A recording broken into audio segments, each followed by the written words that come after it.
All right, we're live. It is Sunday, January 6th, 2025, 5 p.m. It means it's time for the Council of Comics Film and Box Office News Live, episode 144. We're going to be talking about Ironheart. We're going to talk about Chef this week.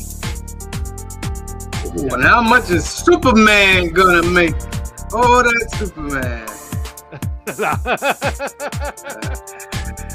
Be back in 30 seconds.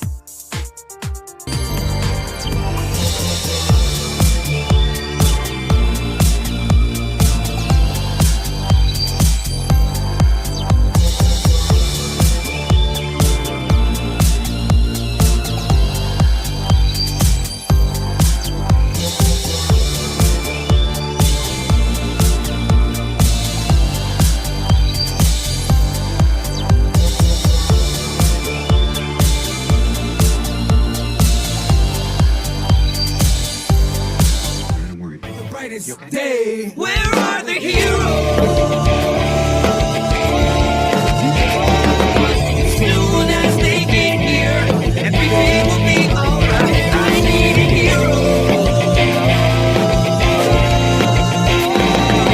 Someone superhuman who can come and save my life. Crisis after crisis. What is good, ladies and gentlemen? Welcome to the world's greatest comic book channel with the world's greatest comic book shows for the world's greatest comic book people trying to win the world's greatest monthly giveaway. Look at those excited faces. Look at them. They're just so excited and so happy to be here. Welcome. C. Bizzle, Phil, Green Shirt Guy, Cliff. How are you doing today? I'm in Iceland. That's right, Green Shirt Guy is in Iceland. Oh wow! Is it icy? It's actually not that bad. It was like upper 50s today, like upper 50s, lower 60s. So it doesn't It get got hot. windy at one point, but it's Does been it- pretty. It's been Does it pretty ever nice. get hot there, or is it like that temperature all the way around? What's that? Does it always get? Does it ever get hot, or is it that temperature all It year stays, round? kind of stays between. Even during the winter, from what I've been told, it stays like the coldest it gets is like 20 degrees Fahrenheit, and then the warmest it gets is maybe 70. It like kind of stays in that range all year round. There's volcanoes Like, over it stays there, like right? 40s and 50s all year round, pretty much. There's a volcano there, right? There is a there's multiple volcanoes. Multiple volcanoes. The whole island is True. filled with volcanoes. And what do they estimate any eruption? Any? Oh, they just had one like 3 years ago or something like that. It happens all the time. Oh my goodness, that's not scary. Or are they just little bitty volcanoes that have little bitty explosions? I mean, little bitty volcanoes still like was it like a little bitty head-on collision? I mean, what? There's like a little bump and then there's like a crash. You know What time is it in Iceland? Yeah, I'm 4 hours ahead of you guys, so it's 9 o'clock. Oh, okay. Oh, late night over there. All right. But All right. The first or second night I'm not that old, but I did have to get up to pee in the middle of the night. It was like 2:30 in the morning. It's still light out. It does not get dark here. It's still light out at 2:30 in It's the still morning. light out. Oh, like Does it- midsummer. It's like that. Because we're like apparently like just below the Arctic Circle, so it's What? It's light all the That's time. bugged out. It doesn't get dark at all. I mean, I haven't seen it get dark yet. That's so strange. Too. All right, let's give these guys chances to win some ducks for the new monthly giveaway. The old monthly giveaway is going out tomorrow. I'll be sending that out. So expect your prizes in about a week or so. But this hashtag, first up, is from Green Shirt Guy. As you're From not that opening scene, it's like you read my mind every week. You're not a turd. Hold on. You're not a turd. Put that into the comments section. All right, so let's just jump right into it. Phil, you have the box office? Yeah. Yeah. All right. Let me guys to a different screen real quick, and I'll just present it as Phil, aim at your mic. Aim at your mic. Sorry, I was just sliding you guys to a different screen. And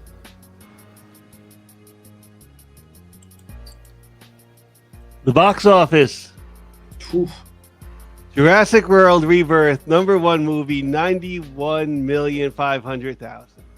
Not bad. F1, second, #2 movie, 26,600,000. How to Train Your Dragon brings in another 11 million. It just goes worldwide, 318 worldwide on Jurassic World. Not Good bad. for those slutty little glasses. I'm so happy. So, Ilio from Pixar made 5,700,000. 28 years later comes in at 5, making 4,600,000. Megan 2.0 makes 3,800,000. As does Lilo and Stitch, which comes in #7. #8, Mission Did that hit the Impossible. billion yet? Did it hit the billion yet? It did not. I don't know if it's gonna get there. That's it would need like another 5 weeks at this number, Ellie, Right. So Mission Impossible: The Final Reckoning, 3,280,000.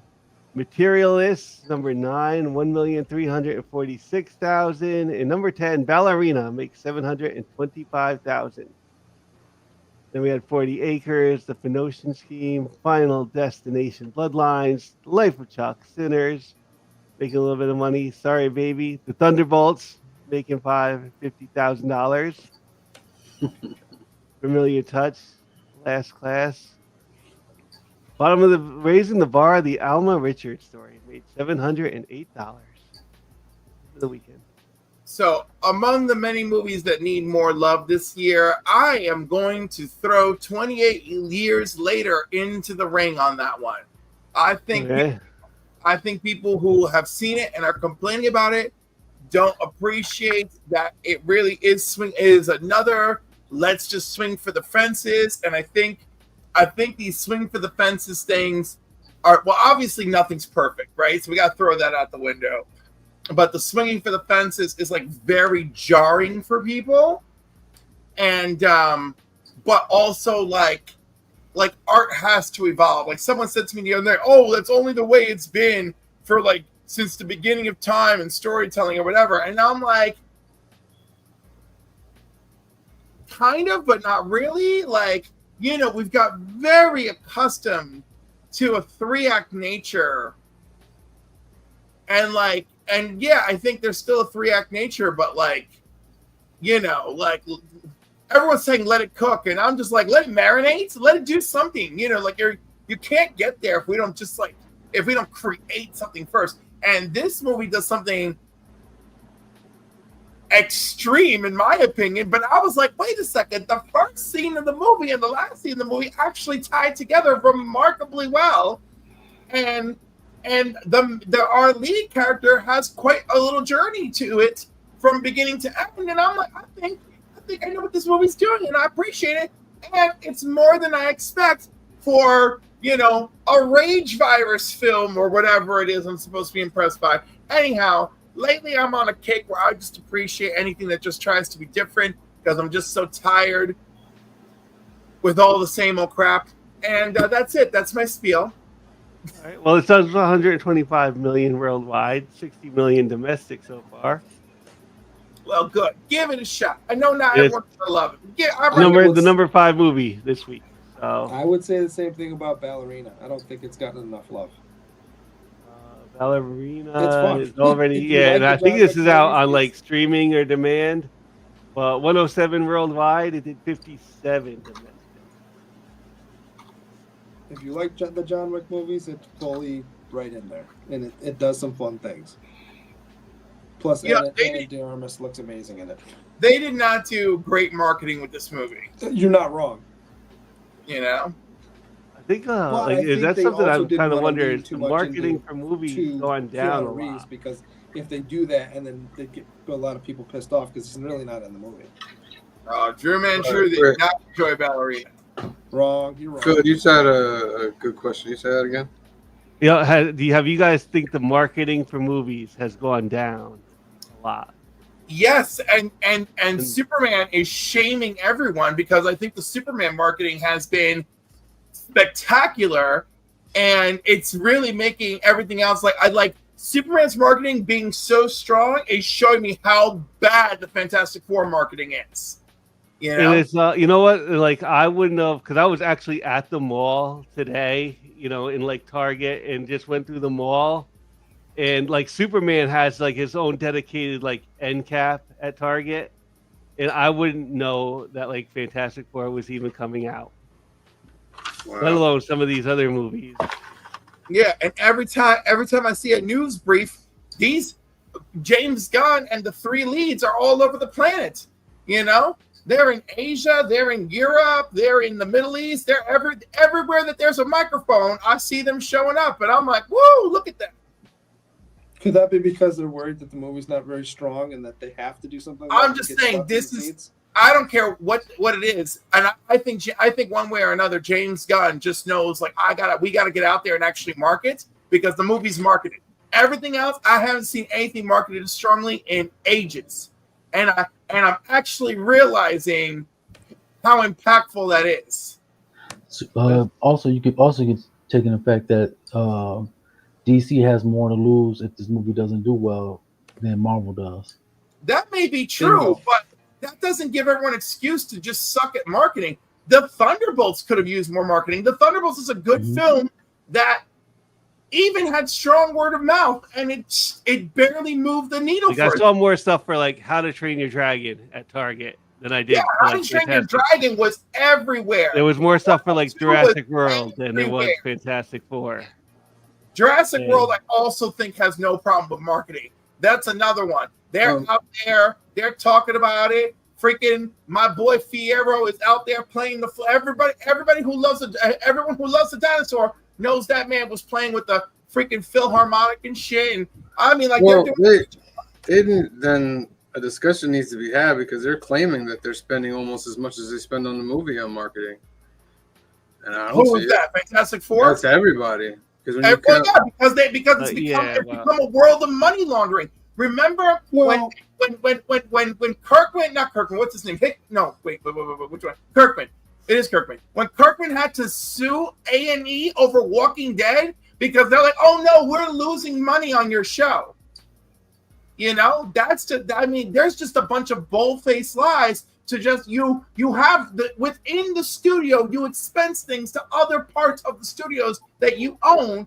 And I'm not saying this is true. I know this is just a thought and it's just conjecture, but I mean, it gets ridiculous. How can you say you're spending so much on marketing and all I see is something on Instagram, but I don't see anything anywhere else? Right. Superman, I see it everywhere I go.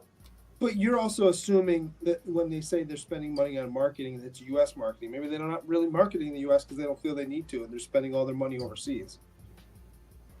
Could be. I'm just saying. I mean, because does Marvel need to really market in the United States other than say, hey, this movie's absolutely believe they do. I believe they've lost a good faith in their viewers in the United States, and they should be trying like hell.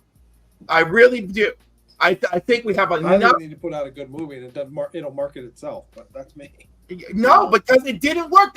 Thunderbolts was actually a genuinely good movie, and it didn't work for them. But wasn't Ballerina a pretty good movie? Where was the marketing there?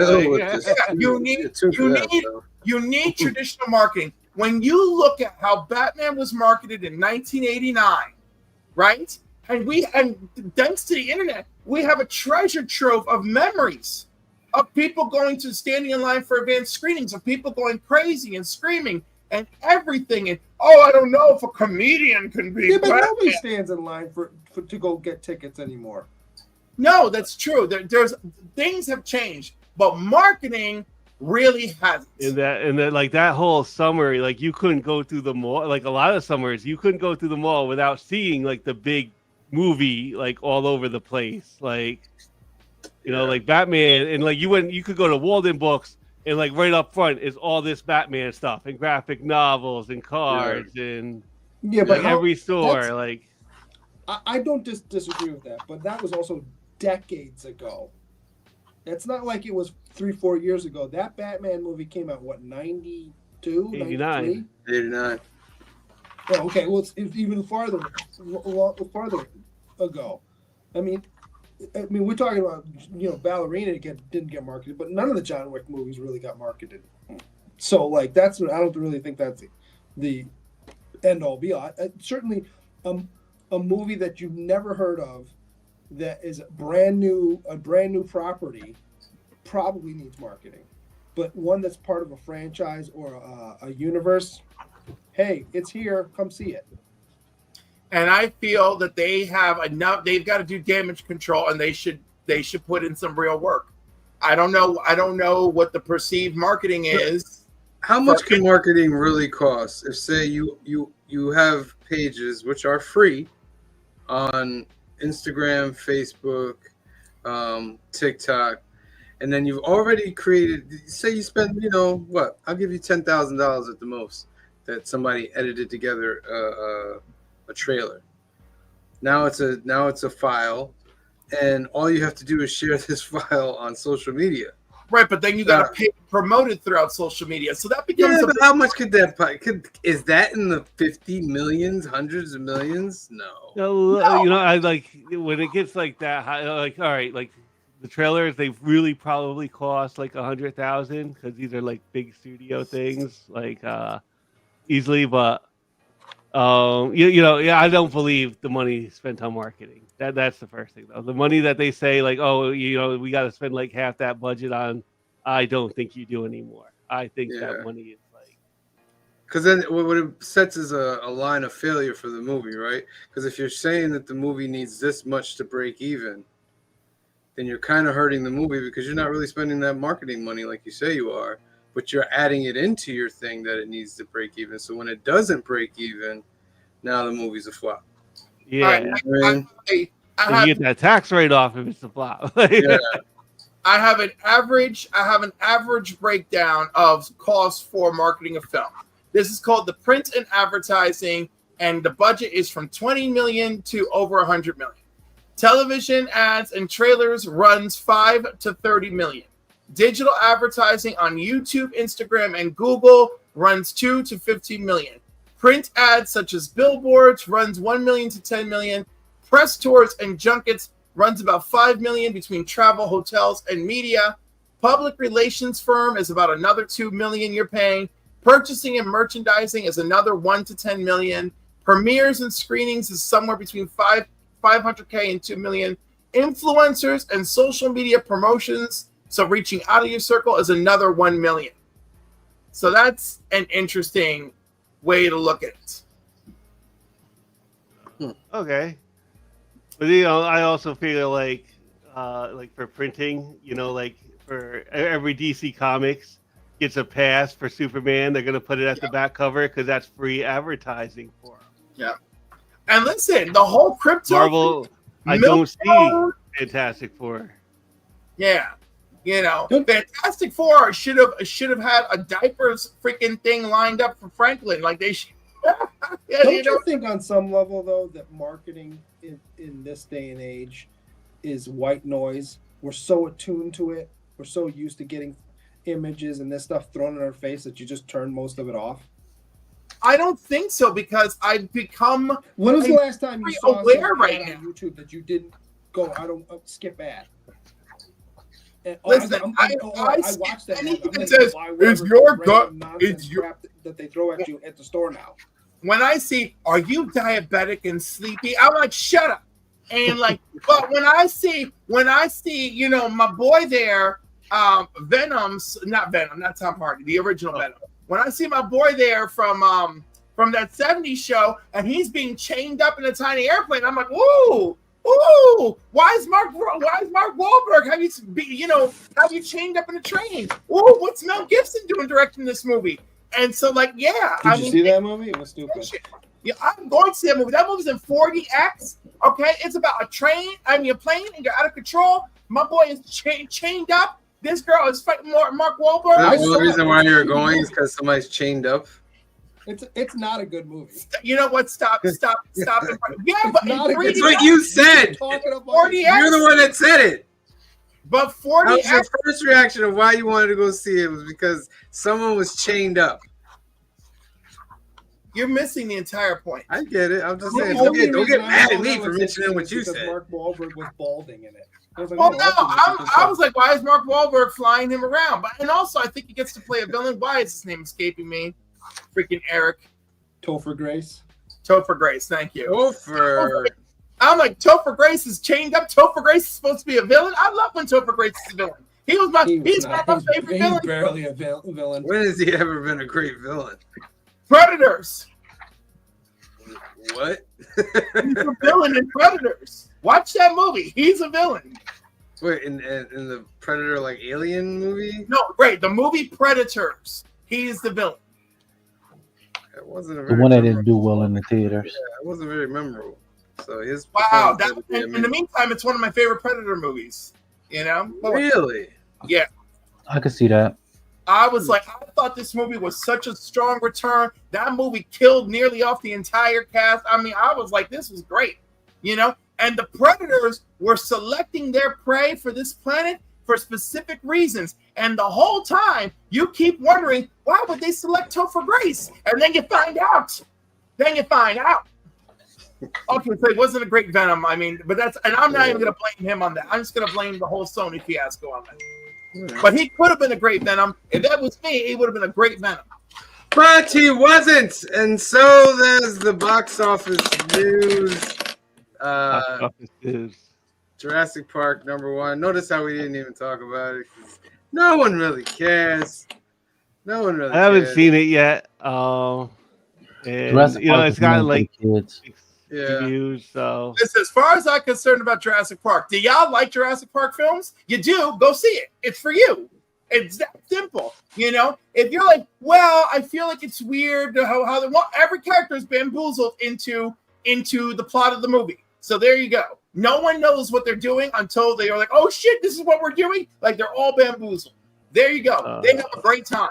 You know, in some of the like we'll call it CGI animation a little bit like off-putting.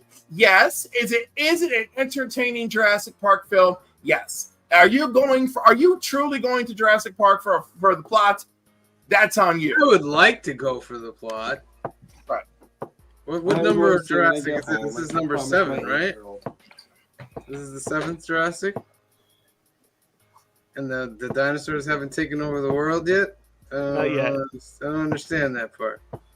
Well, they Yeah. did in the last one, sort of. On small I mean, scale. the point of the last one is that dinosaurs are everywhere. We're just living with it. Yeah. But I'm like, how do you... dinosaurs in a mansion. And T-Rex is in a Jurassic Park movie. Yeah. It's like his movie. Like Jurassic Park. as soon as like the credits come up, like Jurassic Park World, I'm like starring T-Rex. Like, All right. What was the next question I wanted to talk about? Real quick, how much do you think Superman's gonna make? Jurassic Park did like worldwide on the opening weekend because Jurassic Park did like 318. So I am thinking Superman's gonna do worldwide probably like 325. Opening weekend. And domestic here, I am saying it is going to do. I'm gonna give Superman like a high number of 150 million. 150. Okay. Clifford, what do you got on the movie? I think I'm going to agree with Phil. I'm going to go with about 150 domestic and 350 worldwide. Oh, 350. Cliff takes the lead. See, Bizzle? I'm going 140 domestic and 325 worldwide. Staying with Phil, going a little bit less domestic. Green shirt guy? I'm going to say 118 and 287 worldwide. Ooh, 287. All right, true believers. I'm gonna go 120. I wanted to do well, but 120 domestic. Actually, no. I'm gonna be very honest. I'm gonna go 100 domestic. I couldn't go that low. And I'm gonna go 275 worldwide. Not because So I don't think it's gonna be a good movie. Right at me, is what you're saying. Huh? You just priced it right at me. Well, you're at 118. Yeah, I know. You went just under me on both numbers. Well, about 20. I'm about 18. I'm gonna say, Sam, like, I feel like you just went too low in general. Why? I think it's going to make more than Jurassic World, but I don't think it's What gonna make much evidence do you have that can support that I'm saying it's too low? I'm just saying it is Superman. Superman's a real brand. What does that mean? We just had DC movies. We just had DC movies, and they've done. Yeah, but there were no. But what name? What was the last DC movie? What was it called? What? What was the last DC movie called? The last DC movie was Flash. Yeah, who's the Flash? Okay, we just had a Captain America movie. Right, I know, but that was terrible marketing. And then, I mean, just so you're gonna blame the movie, the numbers on marketing. And I want to say, Captain America's opening weekend was pretty solid, and then it just continued to taper down. You know, that's what I'm saying. I feel like going a little low for Superman. Well, it was solid because of a 4-day weekend. Yeah. It wasn't solid because it was a strong 3-day weekend. I'm just saying, there's really 100 domestic to me is good. It's better. It's better. You should be happy about that. Because if it comes in below 100, you got a problem. It's stuff like, oh, you should be happy about that. I can't be happy about that. We live in a different world now. We live in a world where to think that people all of a sudden are going to change their mind because to think that people are just going to change their mind now because it's Superman, I don't buy it. I think people want to see a movie that they feel like they can take their kids to. I feel Superman is absolutely marketed as a movie you can take your kids to. I feel like they've done a lot of work on that, you know? So, I definitely think so. And also, it just makes me wonder, So, Man is Steel open up with 116 million, and Batman v Superman open up with 166 million, respectively. But the thing you also got to keep in mind, this is pre-COVID. Yeah. And you're not coming off Flash and Black Adam. Yeah. Poor Black Adam. Black Adam was I actually liked the Black Adam. It's the DC movies and it's the Marvel movie. It's not just the fans that make the movie. It's the regular audience that makes the big money for the movie. Well, that's what I'm saying. The regular audience is marketed properly. As far as they know, they don't even think. They probably think they're all in the same universe, as far as they know. Now, that part is true. A lot of people don't know the difference between one comic book movie and another. But I will say Superman is recognizable. My mother is aware that there is a Superman movie coming. It's so well advertised, all right? That's exceptional in my book. Normally, I tell her about a movie. She's like, what are you talking about? What movie? Oh, my God. There's a Ben Affleck movie. You got to find it for me. You know, she'll tell me way after the fact. She's like, so you're going to see that Superman movie. So it just tells me they're doing something right. And my projection is not off because the projection is between 90 and 120. Okay. So mine's is at 100. I still feel it's going to be closer to 120. Also, keep in mind, there are people who have the advantage of seeing it Monday, Tuesday, Wednesday.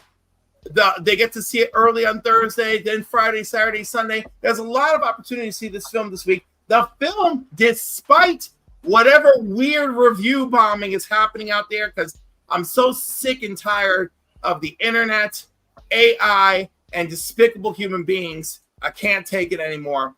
But despite all that, anyone I know, like Joseph Michaels, who's actually had a chance to see it, they've all enjoyed it. They've all given a good review. So I That was a have good decent, review. I have decent hopes. Well, but you're also. This is no shade against Joseph Michaels, but you're also talking to a comic book fan. So, like, we said. Listen, Lane Joseph public is gonna Michaels. make or break this movie. Joseph Michaels is a fabulous litmus test, okay? He told me Thunderbolts he called Thunderbolts, I think, a 9 out of 10, and he loved it, and I was right there with him. He's been working great as a litmus test. I trust his review. But I know that you also love Superman. Like, love Superman. I know, but have I not been the number one person screaming, oh my God, what's James Gunn doing? Oh my God, I'm so scared. No. There's so many characters. Yeah, that but you don't was Cliff. That was Cliff too. That was Cliff too. Yeah, I was gonna say, it multiple doesn't matter coming from you. You just live to hate Superman. And 9 I times, don't live to hate Superman. you know, I live to multiple hate James Gunn, streams. On multiple streams, I've seen Cliff said that he's worried about what James Gunn is doing to him. there is hundreds of streams of me out there being like, I am nervous. My butthole is twitching. I'm ready to vomit. I have been scared for this movie for months. However, you're going to admit that you're going to give it more leeway than anybody else. If it's I'm not like anybody else. I think we get. If it's mediocre, you're gonna. I think I can give it a strong opening weekend. I'm afraid of its longevity, but I think I can give it a strong opening weekend. What I'm weekend. saying is, if it's a mediocre movie, you're going to be an apologist for it, whereas nobody else in this room will be. You know, you're so freaking presumptuous. You know that? Like, let's see what happens. Clifford, come on, Clifford. You've buried movies before they've come out, my friend. What movie have I buried before it came out? Just name one if it's so memorable. Oh, here we go. Cliff. This is the thing. We've been doing this show for 3 years. But you've been doing this show for 3 years. You can never think. All right. Just for that, I'm going to go through mentally back, and I'm going to come back and let you know which ones that you've buried beforehand. Because for me to go back and name one right now, that's just a defensive move because I can't come off the top of my head to say it. But you know you've buried movies. You know you have. Where they've come out. You know they have. What movie I buried before it came out. Okay. All right. Meanwhile, in the comment section, Rob Thomas is telling his memoirs. So if you want to check out his secret memoirs in the chat, just go over there. He's letting it all out. And we have a hashtag to do. You're a turd. You're a turd. 15 seconds. 15, 14, 13, 12, 11, 10, 9, 8, 7, 6, 5, 4, 3, 2, 1, and draw. You could also just make them take off the booties. Brian LCS. Congratulations, Brian. Guys, go out to comicbookcommunityawards.org and get your nominations for channels. Do that as soon as possible. Next one is Super Fours from C Bizzle. Put that into the comments section. And somewhat of a lead-in. Couple things. Let's talk about it. Well, let's talk about it. Talk about a contentious council. That's what I know. There's a contentious council. What Phil is referring to, ladies and gentlemen, is the hot group chat that the council is all in. And it's just so divided on this very show. Which, a 4.2 on IMDb. That's not right. Because when I just had it up, it was 7.5. 4.2. Okay. That's probably refresh. 4.2. Oh. If it goes up or down. Well, 4.2. All right. Well, Ironheart came out, all 6 episodes, and they're very divided on the council. Maybe the chat can help us out. Phil's got through 5. He's probably gonna get partially. I'll just plow through. I got the 6th one like today or tomorrow. I'll watch it. All right. Let's talk about it, ladies and gentlemen. My thought was it could have just been written better.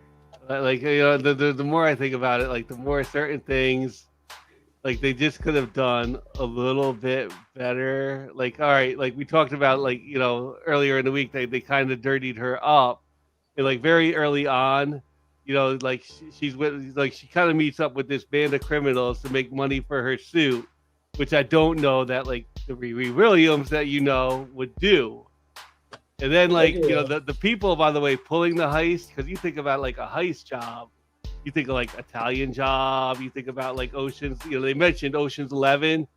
None of these people are like that likable or that good. So like you don't really buy into this group, Mephisto's group, let's call it.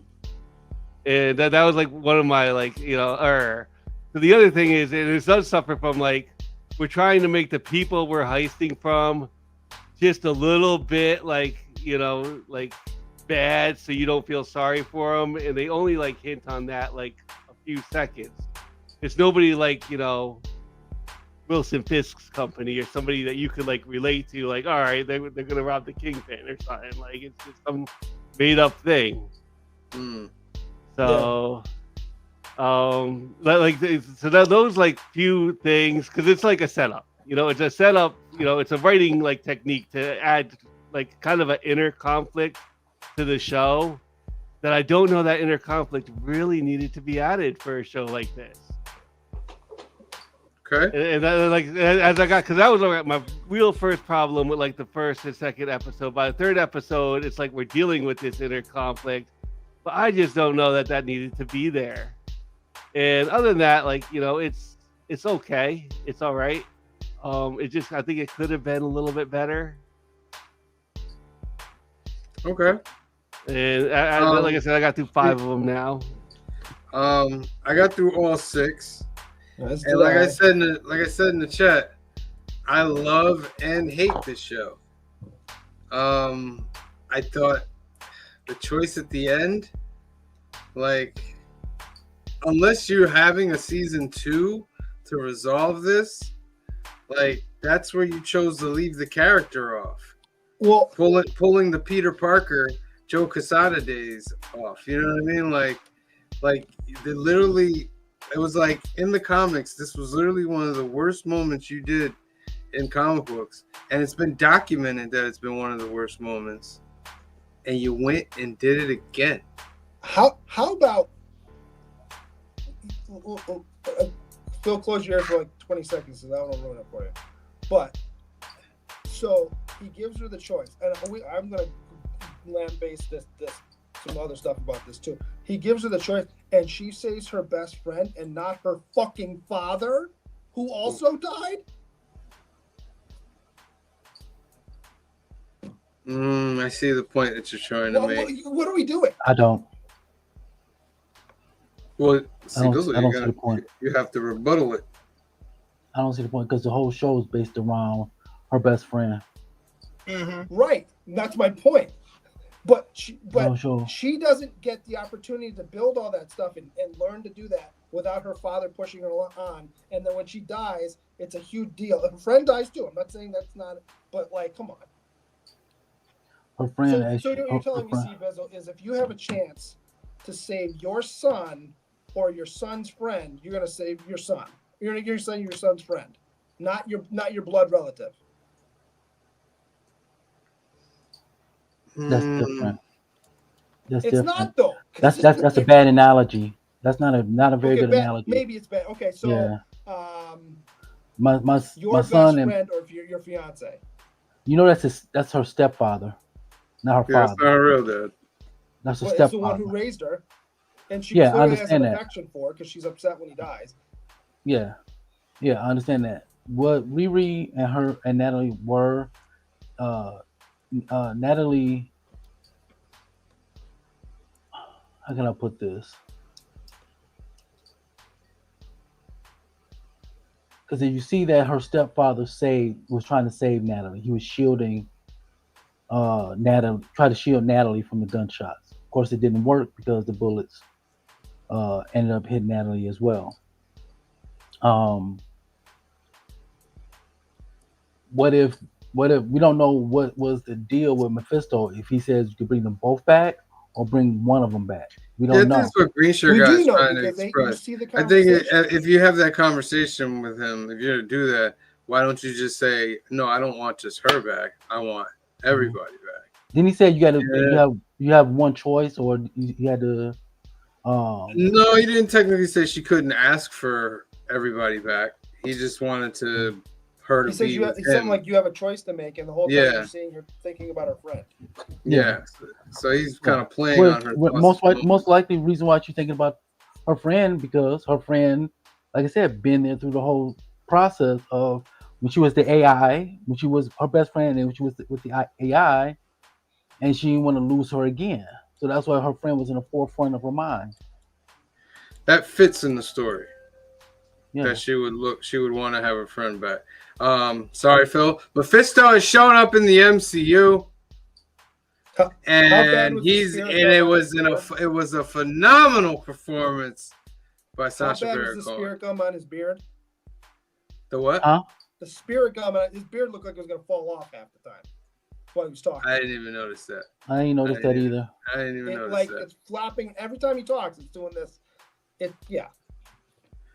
didn't even notice that. I thought it was a great performance. I was like, okay, yeah. I was like, I can see that. And he came off as like kind of a needy bitch. Like, you're Mephisto. You're supposed to be scary and whatever, but then like you have to you cajole and why exactly do we have to watch him eating pizza every time you see him? What the hell was that? It was silly and ridiculous. Well, you were watching it in Green Shirt competition, so I understand. Here's the thing. I thought that Sacha Baron Cohen was decent, but I thought that some of the things they made him do and the writing was terrible. I don't think he's the reason it didn't work. I think he could have made it work had they given better things to do and say. I disagree. I think he did a great job. I thought he played Mephisto perfectly, because Mephisto is a manipulator.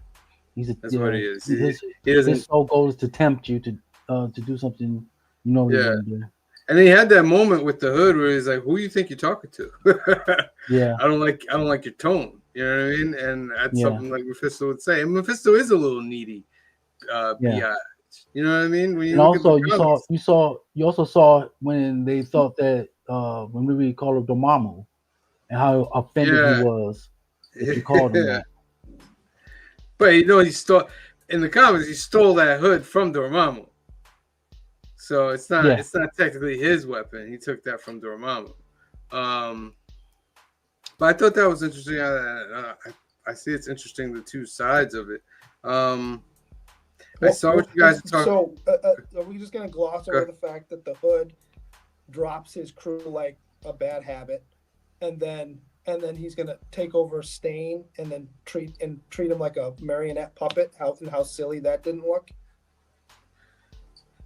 Robot. It looked ridiculous. I had a hard time taking the show seriously after that, especially when he made him eat at the table. It looked silly. Yeah, not the best choice. I don't think it was something that I don't know how to explain it. And also we have to keep in mind. I get what you're saying though, huh? We also got to keep in mind when they was shooting this show, this was supposed to lead into Armor Wars. Okay. This was supposed to lead into Armor Wars. You take the character you want to use and you make him look like an idiot and silly. Then you can make him scary and whatever later. It's not going to work. He just looks like an idiot. I disagree with the term silly. Plus the makeup for him was awful. Makeup for who? But what's so bad about it? I don't get it. The little things on the side of his head look like they put stickers on his face. For who? You talking about Ezekiel Stain? Ezekiel Stain? And the stuff on it just looked like it didn't look good. You know, it's Disney, Marvel. You got all the money in the world, and that's how you do it. The production value for that just seemed off. Yeah. The other problem I have is, so she builds her own suit, which we don't see initially. She then builds another one at MIT, probably over a period of time with high tech stuff, right? She builds a street level one at home over weeks, right? And then she builds this third one in what, 24 hours? The parts of Explain the to me hot how all of a rod. sudden she can do it faster with less technology. And why is the suit not orange when it's done? So you can honor where the suit came from, because you just tore up the car that your stepfather built for you that you didn't want to touch for forever. I thought the car was red. The car is is red. burnt orange. Car is red. No, It it's was the same red. color as the Burnt car. orange. It's burnt orange. You might have to change like your a rust saturation on orange. whatever device Yeah, you're you must using. I say was it's the gonna say, same red. color. clearly his Same color. TV is all jacked up. He's seen glue on people. He's seen I'll look stickers. it up right He's now. seen It burnt might be burnt orange. Yeah, from what I've seen, the car was red.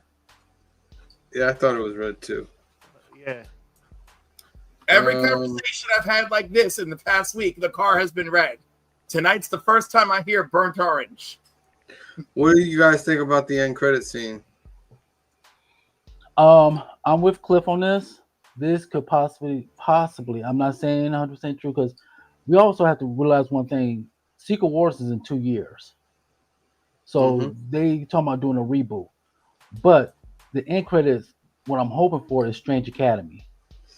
Yeah. Because that young lady is part of the Strange Academy. I love her character. I love Cree Summer as her mother. And for those people say, oh, why didn't do I have too much story into that? Because it's Ironheart, they only had 6 episodes. I think that might be my number one problem with this show. And I get it's a universe show, but like this feels more like it's like a filler thing to set you up for something like else, and I shouldn't know I'm being set up. That was another thing. If I see the trick of like you're setting me up for other stuff, like it's not as cool. Like, you know what I mean? It also kind of takes away from Selma. Your rating. Yeah, that's cool. And I think this feels like I'm being set up for other stuff more than. I think there were plans to set it up for something else. You know what I mean? Yeah. But the way that Marvel's going, it's just. So the issue was, like I said, this was going to lead to Armor Wars. The reason why it didn't is because Secret Wars did poorly. Because it was supposed to be with Riri and War Machine. Yeah. And it went poorly after that. I feel like this was an 8-episode show.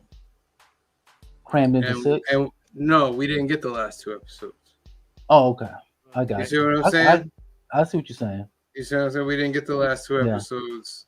And we just got that part that, no, she didn't. We got to see how this ends.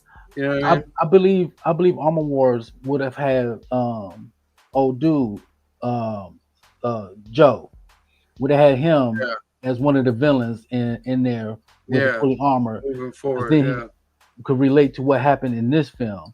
But since that got canceled, they had to rework it in not a very good way. Yeah. All right. So how about she overrides the magic too by kicking him in the nuts? That's our big fix. No, that's not overriding the magic. That's overriding the computer program. He was in. He's under a program. No. She's overriding it because the Hood can control him. So the only because way they typed it. No, because they typed in the Hood's name.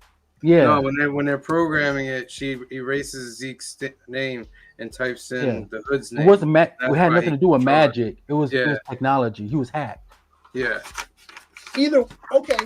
Maybe I misunderstood that part, but you fix it by kicking him in the nuts. I bet it makes sense. You ever get kicked in the nuts and make you go, ooh. Hey, I've been kicked in the nuts before. I had a factory reset. So what we're saying is you can't tell me that wasn't written. Look, we got to kick him in the nuts somehow, and then let's make it make sense. Right. It's just poorly written. I thought it was good. I thought it was. liked the first 2 episodes. I thought it was better than what Right we've off been the cliff getting on from that. Marvel. I thought it was a lot better than what we've been It getting. is better what we've been getting in the It's an past. I agree. improvement. I think this was a big swing for the fences, and I don't know if Marvel has it in them to stick the landing. I wish they would. You know, I think they were really trying to do an act one here. They gave us an act one, clearly an act one that everybody is super opinionated on. So, in my opinion, that's doing something right. Yeah, I mean, it could spark season 2. It could. I feel that they swung for the fences and got a double.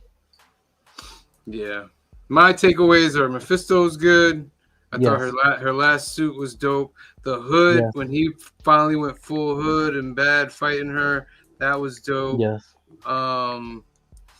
Anthony Ramos was really good. I want to say as well. I could understand why she worked for the criminals, because by any means necessary to achieve a certain goal. Say, hey, I'm trying to achieve this goal. Let me do what I need to do to achieve this goal. Mm-hmm. And we can't just like think that she's the only person in the MCU that's done something shady, to achieve a certain goal. Let's not forget, Iron Man was a gun runner. Very true. And gave it up to become Iron Man. Yeah. So Riri could be doing the same thing. No. She's doing the shady thing so she continue to be Ironheart. That's the difference. She's doing the shady thing so she could build the armor to protect her family. She even said that near the last couple episodes. So we're saying it's okay to do wrong things for the right reason. I was gonna say, like, she's like, I think, accessory to like attempted homicide at some points now, man. Iron Man in the first Iron Man movie, he killed a few terrorists across the sea. So he killed human beings. He's Iron Man. No, why was he Iron Man in the iron suit, the red and yellow suit? Go back and look.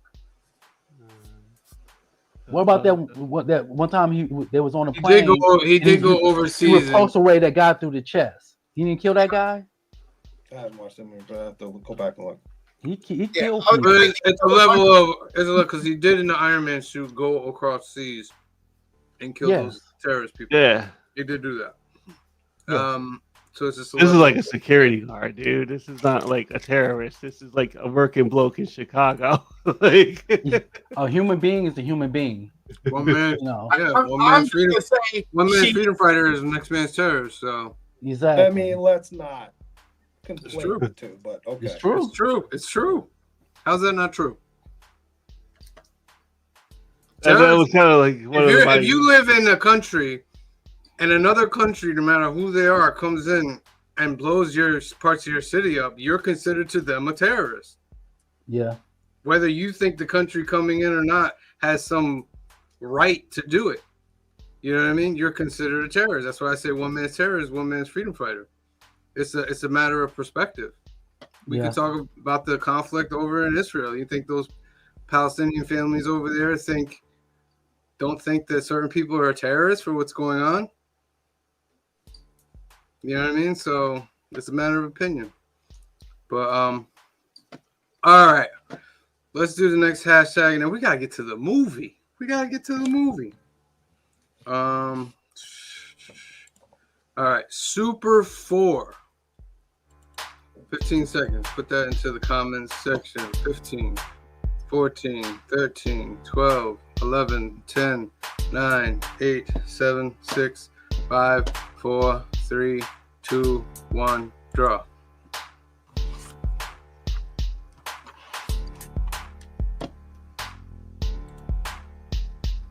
Who's gonna win it?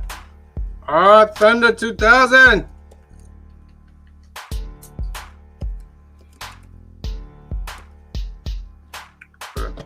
You're in there. And then hashtag food trucks. And what that leads into, ladies and gentlemen, is our movie of the week. Chef! Screenshot Guy's last movie in his trilogy of Jon Favreau's 2025 actors. So Green Sugar, I'll let you start off. talking about this Well, movie. yes, let's talk about something that I do enjoy. I do really love this movie. What to say? It's a great story. It's a great movie. Comedy. It's interesting because there's real cooking done in this movie. Yes. If you watch the back behind the scenes stuff, he's friends with I think it's David Choi. I can't remember the guy's name. Who's a consultant on the film. So if you watch some of the extra stuff, you can see him learning. So like the scenes where you see him cooking, it is really him, but there's somebody like there's an expert. During the credits, you saw him. He was teaching them how to actually make the cheese sandwich. Right. Right. Yeah. During the credits. But you know, at the end of the day, it's a story about a father and a son, and which has always touched me. What I love about this movie is I've seen it probably 40 times at this point. I own it. It's a movie that I will put on when I'm doing artwork because I don't have to watch every single scene because I know what's going on. I've seen it so many times. So it'll be on in the background. I can do what I want to do with something on that I enjoy. And I know where I'm at, so I'll stop occasionally, watch a couple scenes that I really like, go back to what I'm doing. The soundtrack's amazing. But yeah, what else can I say? Soundtrack is really good. The soundtrack was really good. The supporting characters were fantastic, by the way. Yeah. All right. So it's a head chef quits his restaurant job and buys a food truck in an effort to reclaim his creative promise while piecing back together his estranged family. And quits is weird because one sentence review, actually. Yeah, he's not. He didn't quit. He was given an ultimatum. Right. Yeah. He's kind of forced into a corner, and he does. Yeah. I guess, but technically quit, but it's not a. I'm out. It's more of a I don't want to. I can't work under these conditions anymore. Right. And there's a lot of good life lessons in this. Yes. In this film. Like when I know I'm jumping around, but when his son threw away that whole metal pan, yes, of burnt food, and he's like, no, we clean that out, we keep the pan, right? You know, and some of these life lessons I'm trying to bestow it upon my son. He's only 8 years old, and I would love to get him in the kitchen, but it's gonna take. It's slowly coming, but it's coming. What I also love in that scene too is that he yells at him, "Don't do that," and you know, and but then a few minutes later, he's like, "You know what? You're right. That was not cool of me to do that way." Yeah. But here's why. Here's the lesson in that, and I'm learning too. Yeah. That and I can very much relate to that. Like as a father, and Michigan, I know you experience as well. We have a certain reaction to something that they're doing, and then we say, "Wait a minute, no. Let me tell you why I reacted. It's my fault I reacted that way. But let me tell you why I reacted that way and why I don't want you to do that." You know, when people ask me, "Do you spank your son?" I said, "No, I really don't spank my son unless he's doing something he's really not supposed to be doing." And even then, I explained to him why I did what I did. Mm-hmm.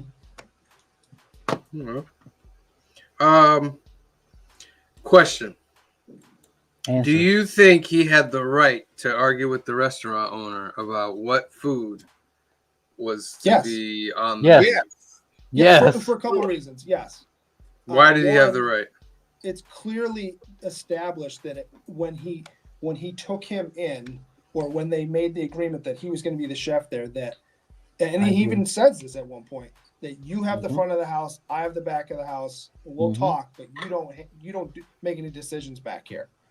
Yeah. And then now, because they got a critic coming in, the owner wants to throw that out the window. There's something to be said for the owner is paying for everything, but if you've already made that verbal agreement that this is how we run things, kind of not cool. Yeah. He is the owner. Yeah, but if I'm your best cook, your best person at the position I'm at, and I'm experienced enough, and I could tell you what dishes best suits us, and you want to go around and change it. Okay, wait. I thought the owner made a good point though. because the restaurant is packed because of the food that he's been serving. The only reason why he wanted to change the menu was to impress the food critic. And the So my owner, question is, was it enough to impress him? Because but the owner only cared about the people coming for the food that's already been on the menu that people love, that they keep coming for. Right, but the restaurant was not as packed the first time the critic came, right? Correct. It was busy, certainly. Yeah. But he said that they have more reservations than they've ever had because of the Twitter beef. That's why it was packed out the door. Yeah. And he's like, look, I'm doing a different menu. We can't do what we did last time. We'll look like assholes, which they ended up doing. So why would we serve him what we just served him, which he shredded? Yeah. I think I think he had the right to like go at it with the owner, but I think in the end, like the owner had the right to like, all right, you know, it's my restaurant. That's I kind of lean toward the owner with Phil, like. Pray I don't change it more. Like, yeah, he said the line, right? I'm changing the deal. I thought straight up Darth Vader. Yeah. What I find funny here in this conversation, and it is what it is, because but I'm usually the guy that's behind the company. Their point of view, and you guys are always fully again with the creatives and how it's flipped for this. Yeah, I'm with the creatives. In this situation, I'm with the chef on this one, because this is not some rinky-dink mom and pop shop down the street where this guy will leave you tomorrow. This is a well-established main restaurant, well-funded in a thriving community. You paid for a quality head chef for a reason. This man thinks he should make a change to deliver something spectacular. This is literally where you let him cook. If there's no other point in the world when those words have meaning, it's here. And I didn't say the owner was right. I just said he had the right. He had the right. Hey, that's right. I didn't say the owner was right. I said he had the right. Here's what's funny though, is the reason that you have the staff that's still there that can make that place still kind of hum a little bit after he leaves is because of the chef. That's true. If there was any more loyalty in that room, they would have all walked with him, and then that guy's. But in the end, they went with the owner. Not all of them. Not all. I mean, one didn't go with him. The rest of them did. Know that. They all stayed there. Again. You know that Martin leaves, but you don't know anybody else. Yeah, but just because I got to go by what the movie shows me, and then that whole staff stayed there when he left. They didn't leave. They weren't that loyal to him. If they were that loyal to him, they would have all left, and they didn't. If we're just gonna go based on what the movie shows us, which is fine, he has someone leave with him. The others stay behind. I'm not gonna even blame them for staying behind. You could love someone, I don't blame you either, and want to follow them into hell because you're so everything about them. However, you also need to keep a roof over your head and your kids' head. Yeah. Right? So I understand. Right. I understand that they could feel strongly, and they're still staying there and doing their job. Yes. And I feel the story of this movie is greater than that. I feel the story of this movie about him, and sure, reconnecting the family and stuff.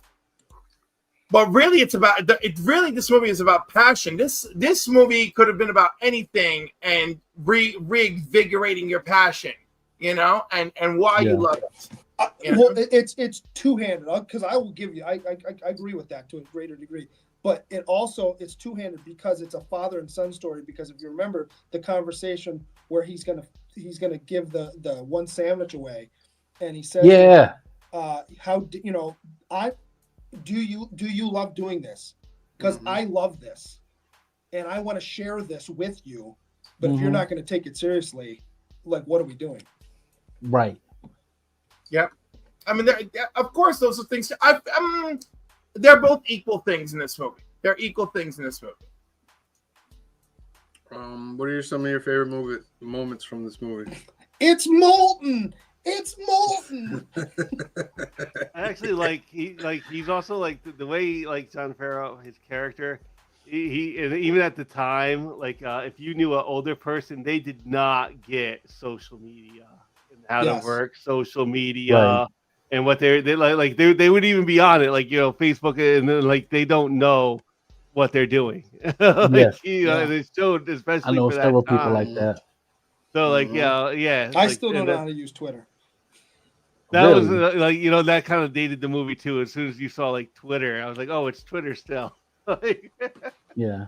Don't feel bad, Grinch guy. You don't want to. I love the part right at the beginning where he's going to pick up the kid and he's going to go to the market, and he walks out and Bobby Cannavale's sleeping in the car and he smacks the top of the car. He goes, Are you still hungover? He's like, no. Are you something like, you still hungover? He's like, no. Why do you think I slept here? He goes, we got the pig. And Bobby Chong. Chong. Has John Leguizamo got his flowers? Because I really love his acting. Almost. I think he's well respected. I think he is. He's had a few specials that were pretty big. I remember his first one, Mambo Mouth, the first one that he ever did is on stage. Yeah. Incredible. And I think he's had a great career. I think he's had you look at him, he's like, he was the clown on Spawn. Like, yeah, he did a great job in that movie too. And Encanto, right? Mm-hmm. How about he got Robert Downey Jr. to come and do this as a favor? Because there's no reason he can afford him for this movie. Well, that's one thing I've heard about Robert Downey. Like, he would do favors for other actors and actresses that he's cool with. Right. And he's Scarlett Johansson, right? For a cool $5 million, C Bizzle. Because I don't think he does that now. I don't think he does stuff for free. Because if he does stuff for free, he would have did Ironheart for free. That's a corporation, not a friend. Right. Yeah, you're right about that. You're right about that. Like, you know, Disney's $1 trillion company. You're not gonna ask them for no money? Come on.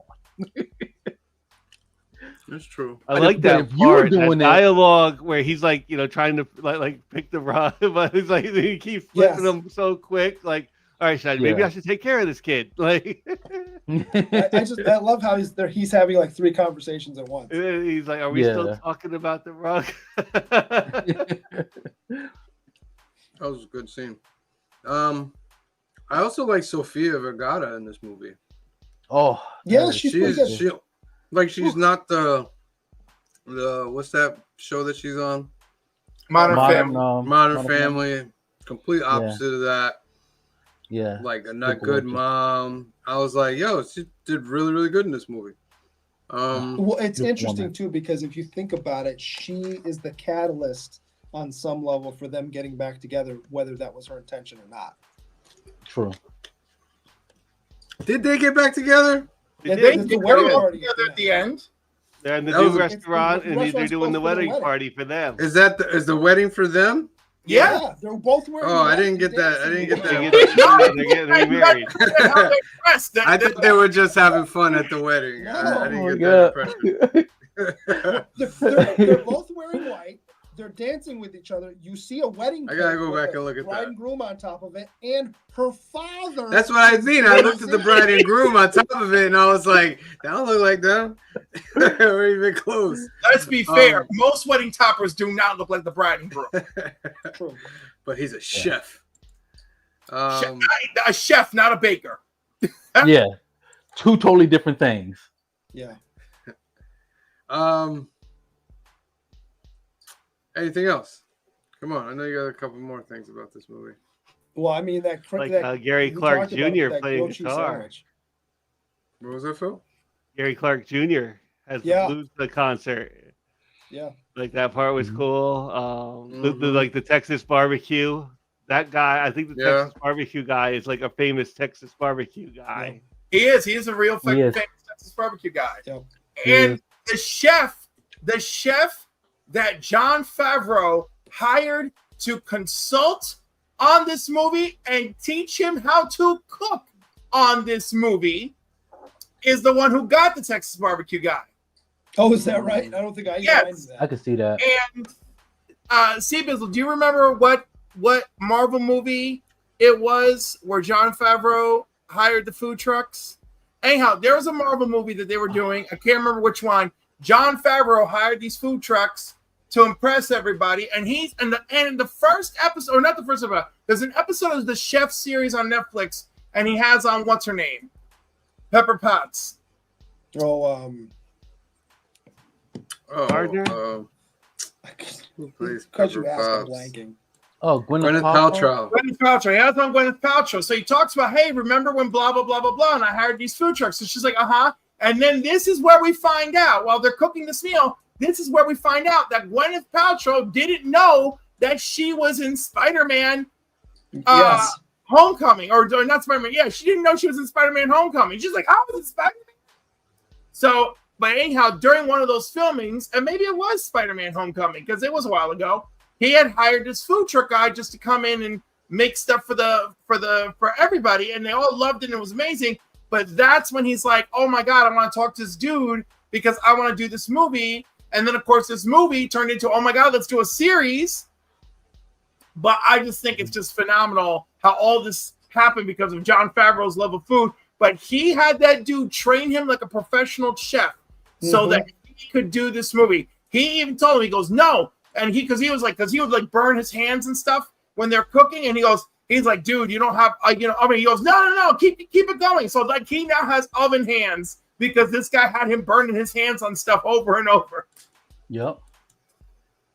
Anyhow, I'm just impressed even with the making of this film. Yeah, he wrote it and he directed it, and starred in it. So Yep. That's an achievement right there. All right, let's get some numbers on this. See, Bizzle, you're up. Hold on, are we going to do the trivia? Oh yes, it's trivia moment, ladies and gentlemen. There's a brand new golden ticket. Green Shirt Guy's going to give us 3 questions. Let me put them up here real quick, and you out there in the chat can answer and get these golden tickets. So I have 4 categories. You guys can choose the category: names, tattoos, insults, or age. Insults. Okay. What does Reva say, or what does Reva call the sweetbreads that Favreau makes for those at home? What does he say that Favreau did? What does he say that Favreau did with the sweet rolls? Well, sweetbreads. What does he say? Sweetbread. Yeah, we get 30 seconds on each question.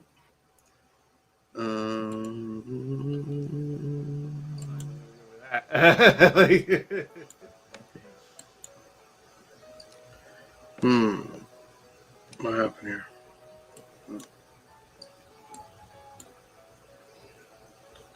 Dun, dun, dun, dun, dun. 15 seconds. 15, 14, 13. Repeat it again, Grease Sugar. So what does Reva say that Jon Favreau's character did when he put sweetbreads? When he wanted to cook sweetbreads, or when he cooked sweetbreads in the past, I should say. 10, 9, 8, 7, 6, 5, 4, 3, 2, 1. What was it?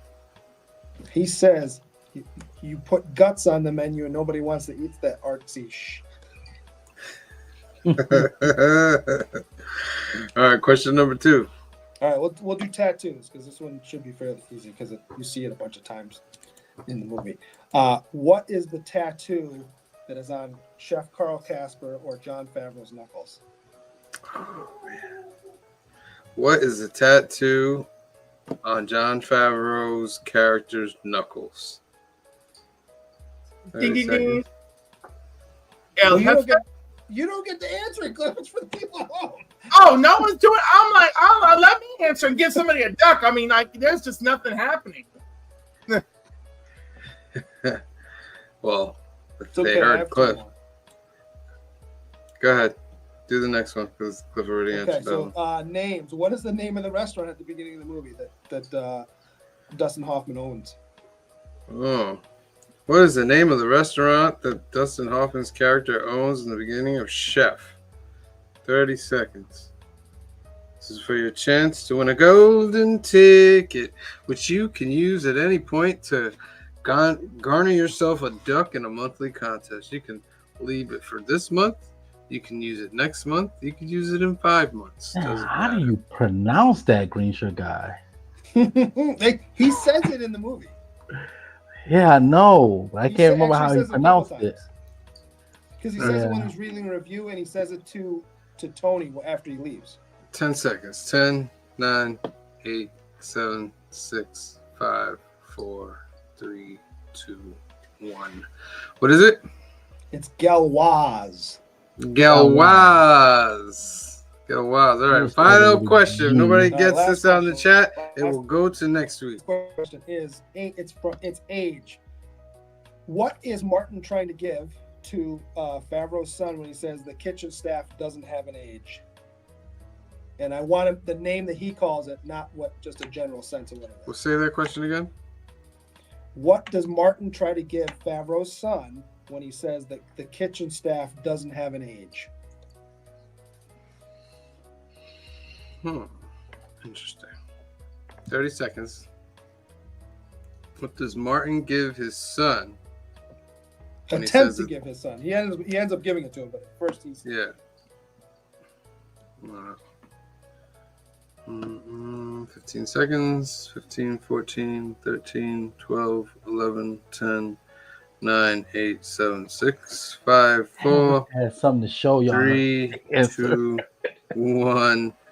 And done. What's the answer? Answer is cerveza. Cerveza. I can't have that. He goes, kitchen staff doesn't have an age. Right. Cervezas. All right, so let's that golden ticket will go to next week. So 2 for next week for any what it is, you guys got to watch the movie out there so you can be able to answer these questions. Let's get to some numbers. C Vizzle, you're up. I really enjoyed this film. I can relate a lot to it, being a father of a boy. I enjoyed it from beginning to end. This is going to be an extremely high number. I'm giving it a 9.5. Wowzers. Okay, Phil. I also really enjoyed the film. I'm not going to give it that high of a number. I think it's a 7.5 movie. Ooh, I even saw this at the I saw this in the theater when it was running. So I did enjoy the movie. I enjoyed the soundtrack. I enjoyed the story. I think it's a 7.5. It's a good 3-star movie. It's like very solid. All right. Enjoyed watching it this week. Clifford. I love this movie. I love food. I love cooking. I've made Medianoche because of this movie. I love Sofia Vergara. I love C Vizzle. I give it a 9.5. Oh my goodness. Mm-hmm. I'm gonna give it an 8 because I liked it very much. I enjoyed. It was a very wholesome movie. Green Sugar, thank you for that. This is a movie that takes me away from all these other kind of movies that are out there. It's just a regular movie. Now, maybe he's not a regular guy, but he's just trying to do something regular. You know what I mean? There's nothing fancy about it. Has a nice story to it. Great acting, great directing, great writing. So I give it an 8. Green Sugar, you're the last one up. Sam only gives it an 8. One of my favorite movies of all time. I would put it. Who can't cook? Stop the presses. Stop the presses. Stop the presses. Kamaria, you better get in that chat. You better defend me, girl. You better defend me. What? He said I can't cook. Sam gave it an 8 because he can't cook. Come on now. I'm sorry, Green Sugar guy. He violated. You violated, son. Go ahead. So yeah, like I said before we even started, this is one of my favorite movies. Probably my top 10. I put it on all the time. I love this movie. Every time I see it, I notice a little something I maybe didn't notice, or I fall in love with something else that I again. I can't give it a 10, but it's close. I'm gonna go 9.5 with the other guys. Oh, that's giving this an 8.8 altogether. That's probably one of the highest ratings we've given a movie. Not the highest, but it's one of the highest up there. So I don't have my laptop with me, and I can tell you exactly where it falls, but it's up there. I know you're gonna make an announcement of upcoming shows and what we're gonna be watching next week. Mm-hmm. I just want to say here right now, I just want to get off the bat, Cliff, I love you and I'm sorry. Go ahead. What? What you sorry about? You should be apologizing to me. You violated me, son. I'm about to. I feel like I'm about to violate Cliff too after the announcement. Go ahead. What? All right. Chef gets an 8.8 from the council. That's 1.5 above the IMDb. Let us know in the comments what you thought about the movie. Next week, we're starting a new trilogy. It's Cliff's trilogy, and the first one up is Waiting to Exhale. And Angela Bassett is the star for the next trilogy. Okay, I want an explanation. You changed it.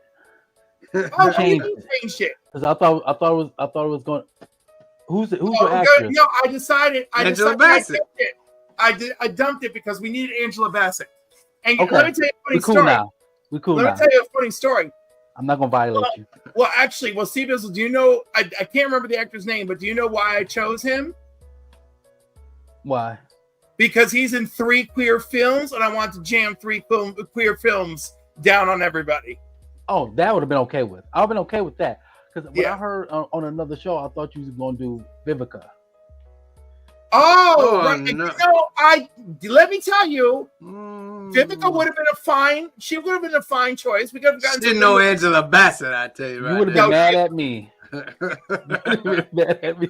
She didn't know Angela Bassett. Everywhere. But she's no Angela Bassett. So Angela Bassett, our queen, our unrequited storm. We're gonna kick it off with. We're gonna kick it off with Waiting to Exhale. Which. When did it come out? The year of our graduation, and half of this album, was played at our prom. I know. Oh Lord. Oh my goodness, boy, that was a year right there. 1996. Yep. Woo. Whitney was alive and well. There's a fake Denzel Washington in this movie. It's got everything. Lighting cars. We all know it. Biggie was not alive at the time. Biggie just died. That mark. Yeah. Look at Keto Nurse. He's already on board.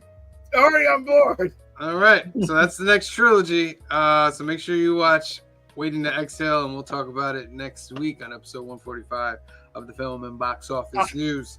Tomorrow night. Trivia. Tomorrow night, we got New Keys and Hot Comics of the Week, episode 149. Just one away from the big 150. We got Transformers. We got Uncanny X-Men introducing a new character. And we got Planet Death from Bad Idea. And a whole bunch of other comics that are coming out. So make sure you tune in tomorrow. And we'll give out some more ducks for our July giveaway. That's 8 p.m., 5 p.m. Pacific. Then on Wednesday, we got episode 11 of the Council of Comics Live. It's our live hangout show, community show. Come on in. We'll put the link out there. You can come join us, and we'll go over FOC. We'll do shakers, and we'll give out some ducks as well. This Thursday, it's Fill in the Blanks, episode number 12. They're doing Johnny Quest. Stole my setup. That's what I'm drawing. Exactly that. This? Oh. Look at that. See? I didn't even know. It's similar to that.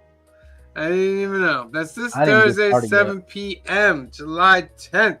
This is their 80s cartoons trilogy. So make sure you tune in for that. Episode 12. You guys are up to episode 12. Good God. Look at that. How fast it goes. And also a couple of videos. We have council conversations. We got Joey and Phil asking when is $70 too much for a video game. That's I'm in that video too, I think, right? You're in that video too, yeah. So go check that council conversations out. And then we got some Marvel previews for September that I do, and then you got some DC previews for September that Joey does. So go out there, make sure you like, subscribe, and all that goodness. All right, let's spin for our last duck of the evening and get everybody out of here. Yeah, 15 seconds, ladies and gentlemen. 15, 14, 13, 12, 11, 10, 9, 8, 7, 6, 5, 4, 3, 2, 1. Draw. Walk and say, Kamara has not come to your defense yet. Kamara has not come to my defense. Just want to put it out there. Baby, where you at, baby? It violated me. Maybe she doesn't like your rice. Oh my God! Don't make me text her right now. Don't make me text her right now. Thunder 2000 with his second duck of the night. Congratulations. Thunder raking it in. Mm-hmm. Indeed. All right, ladies and gentlemen, that's our show. Make sure you tune in tomorrow night, 8 p.m., 5 p.m. Pacific. We're doing new keys and hot comics of the week. We're going to give out ducks and go over all the new books and start our new monthly giveaway. Got some exciting things to put in there.